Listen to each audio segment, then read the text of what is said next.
Hello, everyone. I am Dr. Fahad Khan. I'm the Deputy Director at Khalil Center, as well as Program Chair for Division 12 Clinical Psychology of APA. It is my honor and a pleasure to introduce our speaker, Dr. Don Meichenbaum. Dr. Meichenbaum is a distinguished professor emeritus from the University of Waterloo in Ontario, Canada, from which he took early retirement 25 years ago. Since that time, he has been research director of the Melissa Institute for Violence Prevention in Miami. For more information, please go to melissainstitute.org. He is one of the founders of cognitive behavior therapy, and in a survey of clinicians, he was voted one of the 10 most influential psychotherapists of the 20th century. He has received a Lifetime Achievement Award from the Clinical Division of the APA, and he was an honorary president of the Canadian Psychological Association. He has presented in all 50 states as well as internationally and has published extensively. His latest book is entitled Treating Individuals with Addictive Disorders. He has made his other book, Roadmap to Resilience, available for free on the internet, and it has been downloaded by over 35,000 visitors from 125 countries. He has just turned 81 and he has 7 grandchildren. We are honored and privileged to have him present to us today. So without further ado, Dr. Don Meichenbaum. Thank you for the privilege to present in honor of Charlie Spielberger, for whom I've had a long and fruitful association over many years. My title of my presentations is that we're lived by the stories we tell. And the basic premise is that I have come to appreciate that we're not only Homo sapiens, but we're also Homo narrans. And Homo narrans are, in fact, storytellers. So with your indulgence, I'd like to start off with 2 brief stories, one in honor of Charlie Spielberger. So in 1962, I was an undergraduate student at City College in New York. And in order to earn my keep, I worked as a waiter in the Jewish Borscht Belt in the Catskill Mountains. And at that time, I was a member of a fraternity, AE Pi. And during the course of the summer, a couple of other fraternity brothers and I decided to attend a AE Pi national conference and drive all the way from New York to Miami to hear these presentations and meet with other countrywide fraternity brothers. Well, at the conference, they brought in an inspirational speaker to talk to all of these young men. And that speaker was Charlie Spielberger, right? And he had a kind of powerful message. So I graduated from City College, went on to the University of Illinois, got my PhD and landed at a place called the University of Waterloo in Ontario. We did a lot of work on the development of what is called cognitive behavior therapy and stress inoculation training. And moreover, that led to an invitation from a chap named Erwin Saracen from the University of Washington and a fellow chap named Charlie Spielberger, who were putting together NATO conferences. So what I did was be honored to be invited to the NATO conference, and this first one was held in Murnau, Germany. And I came up to meet the organizers and met Charlie Spielberger. And as we shook hands, I gave him this secret handshake from AE Pi. And that cemented our relationship and led to multiple subsequent presentations at the NATO conferences on stress and anxiety, and even co-presenters with him. So I have a lot of respect and honor for him, and I'm going to talk about the power of storytelling impacted EMP, that is emotions, motivations, and personality. There's one other person I want to pay homage to, with the permission, to talk about how I came to view this notion of storytelling being so powerful. And in addition to Charlie Spielberg, I want to pay homage to my Jewish mother, Florence. When my father died, my mother went back to work. And as she went to work, she would have various incidents during the course of her workday experience. And she would come home and tell stories about what transpired. On this one day, Sadie asked her to move some boxes, and she moved the boxes. She heard it back, and she knew she shouldn't have done this. Now, my mother had a very interesting way of telling stories. And the way in which she would tell stories is not only share with what she did and experienced, but she would also share the accompanying thoughts and feelings she had during that entire incident. Her real knack was to then edit, make commentary on what were functional thoughts and feelings and what were maladaptive. It's bad enough that I moved the boxes. Why should I continue suffering? So I tell myself, Donnie's going to do it. And so what I did was to eat dinner with my two sisters and my mother on a regular basis during my entire college career. And then I went to graduate school. And at graduate school at the University of Illinois, I had to find a dissertation. So I was a clinical intern at a VA hospital. So what did I do? I taught schizophrenics to talk to themselves. I essentially taught them to do what my mother was doing all the time. And that is how to edit, how to monitor, how to not only have ideational content, but to exert some kind of self-regulation therein. And I then moved up to the University of Waterloo and, in fact, continued that practice. In fact, I could point to a lot of people who are in this kind of tradition of this constructive narrative perspective. And I think my mother fits in quite well. From a philosophical point of view, there has been much preoccupation over the course of years in terms of the role that storytelling plays. I mean, human beings are storytellers. It's human nature to make meaning of our lives by organizing what happens to us in terms of the stories. We live our stories as if they were true. We tell stories to understand what happens. Stories bridge the past with the future. And it's not only storytelling by individuals, but it's also re-storytelling by cultures. Just consider the entire 1619 project and others that we could point to in terms of these kinds of storytelling. Philosophically, one can see this inherent in the writings of Vico, Kant, Voyniger, Korbzinski. In the psychological, you have a long tradition of a constructive narrative perspective from Bartlett to Bakhtin to Adler, George Kelly, Jerome Bruner, Theodore Sabin, Viktor Frankl, Gergen, Mike Mahoney, McAdams, White, and Epton, and the like.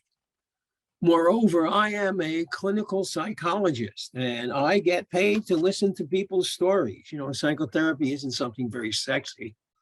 And in fact, I've spent a fair amount of time listening to people's stories who have had a history of victimization, either due to adverse childhood experiences or to the recent losses with regard to the pandemic and other kinds of trauma like natural disasters. In fact, I wrote a book called Roadmap to Resilience on what it is that distinguishes the 25% of people who develop PTSD in the aftermath of these traumatic experiences versus the 75% who are impacted in a similar fashion, but who go on to evidence some kind of ability to bounce back, to deal with ongoing adversities. And as Tedeschi and Calhoun has indicated, even a small percentage of whom go on to evidence post-traumatic growth. Now, I've struggled to try and understand what distinguishes the 25% versus the 75% who seem to make it in spite of. And I have highlighted that one of the things that distinguishes these two groups is the nature of the stories they tell themselves and that they share with others, and the accompanying coping responses that are elicited by those kinds of storytelling. So if I exquisitely, in a non-judgmental and trust-engendering fashion, listen to my clients tell their stories, I'm struck with the fact that often language is inadequate to describe the severity of what it is that they've experienced. So they often use poetic metaphors to describe what they are experiencing. I've heard them say, Doc, I'm really a prisoner of the past. I'm a pariah. I'm trapped. I'm at a dead end. I'm an emotional yo-yo. And as Lakoff and Johnson highlighted, these metaphors are powerful. Imagine what is the impact of repeating to yourself and others that you are a prisoner of the past. One of the things we're going to see is that those kinds of storytellings influence one's feelings. And most importantly, this is a bi-directional process, so that feelings obviously influence the nature of the stories that people tell. So if in fact people are having feelings of anxiety and fear, that calls up other kind of hypervigilant kinds of coping responses. If they feel depressed and sad, it's those kinds of affective states, those kinds of moods elicit sort of mood congruent stories from the past, and moreover anticipates what they would look like in the future, the kinds of storytelling. And we are lived by the stories we tell. We sculpt our memories. If we have feelings like of anger or humiliation, shame, and the like, those affective states influence the nature of the stories. We may call up old anger of not letting things go from the past. We are each storytellers or homo narrans. And in fact, one can look at a variety of therapeutic interventions that are designed to move people from the kind of contamination stories of seeing themselves as a victim to moving them through a process where they become a survivor, if not a thriver.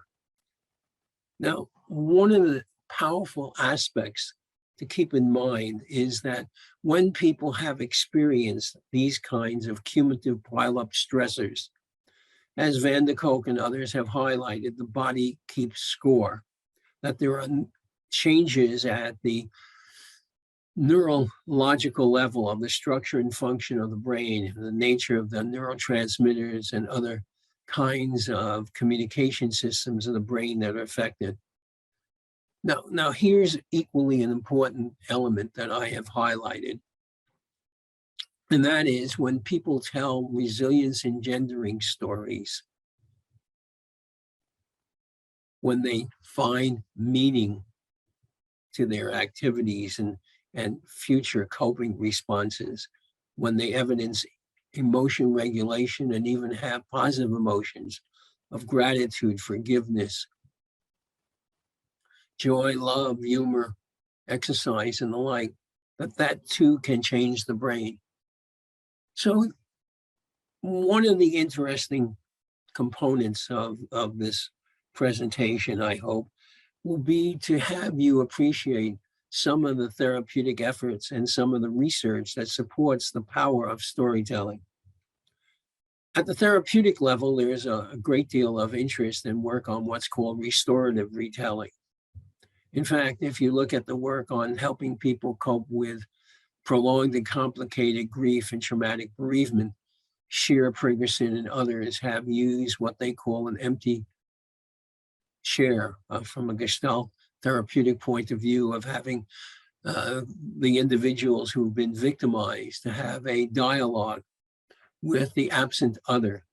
In this case, it may be someone who has died, and they engage them in a kind of narrative exchange with the absent other and asking what is it they want to tell them and what do they think that absent other would tell them in turn. If you look at the work on adaptive disclosure by Litz and his colleagues, he addresses the issue of moral injury and also uses these kinds of restorative kinds of procedures of having individuals actually have a dialogue with a moral mentor. The result of those kinds of interventions are indeed found to be effective in leading to behavior change.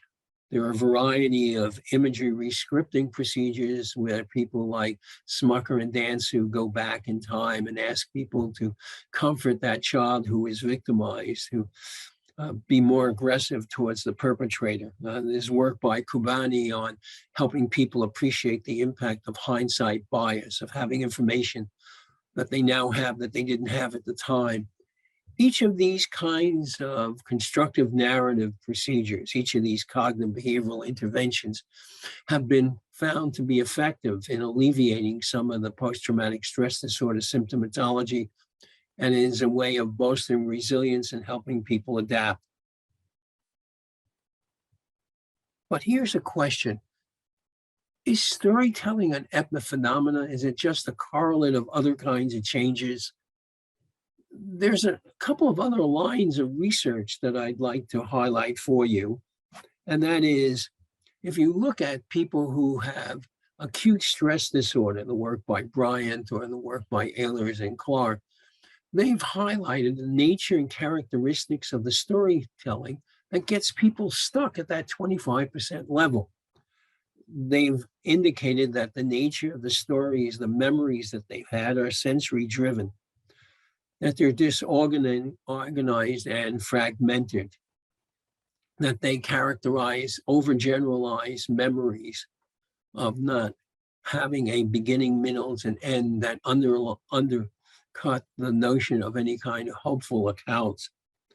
And in fact, they've been able to demonstrate that the nature of the negative catastrophizing ideational pattern of people who do not have a future orientation, who do not have any silver lining to their accounts of any kind of benefit finding or benefit remembering kinds of events. They've now enumerated the kinds of characteristics of stories that in fact are predictive of later development of chronic PTSD and less responsiveness to treatment. What am I saying? I'm saying that there are now longitudinal studies looking at the nature of the stories that people tell themselves and tell others, and whether it is in any way predictive of their long-term outcome, given that kind of traumatic experience. But this kind of approach is not only delimited to the area of trauma. Dunlap and Tracy, for example, looked at individuals who have substance abuse problems, chronic alcoholics and the like. And they interviewed them to ascertain the nature of the stories they tell themselves when they're tempted or when they slip. And they've been able to do content analysis of those stories, and in fact found that the nature and content of the stories they tell themselves and others in response to those probes was in fact predictive of the likelihood of their relapse down the road. In fact, if we look at the work by Tim Wilson on his recent book called Redirect Storytelling, we look at Penny Baker's work on having people write and rewrite the nature of the stories. They've been able to do contents of the key aspects of the stories that people tell that are in fact therapeutic and helpful. I guess the last source of research that I want to highlight about the power of storytelling comes from the work on motivational interviewing. The people who have looked at that have found out that the degree to which clients have what are called change talk, the degree to which their stories embed within it the language of becoming, the language of possibilities that highlight a future orientation, that insofar as one can count within their story the presence of what are called metacognitive executive verbs, the degree to which people embed within their recovery voices things like, Doc, I can now notice, I can catch, I can interrupt, I have a plan, I have a game plan. These kinds of executive self-regulatory languages are in fact indeed predictive of their ability to remain abstinent, in their ability to comply with health-related behaviors. Moreover, insofar as their stories are bathed with the social discourse of what are called RE verbs. Doc, I can now reconnect, rejoin, I can reauthor, I can reframe, I can now repair. As I highlight in the Roadmap to Resilience book and reviewing that research, there is some kind of influential impact of having that kind of change talk as part of your storytelling. The stories we tell influence the nature of the emotions we experience. And the notion of the emotional experiences we have influence the stories. So this is a two-way street. The goals that we have, the motivations, the sacred values that we hold on to also influence the nature of the stories that we tell. But the stories we tell influence the nature of those goals, of our behaviors, of our motivation. And finally, if we think about personality as a kind of self-identity, think about the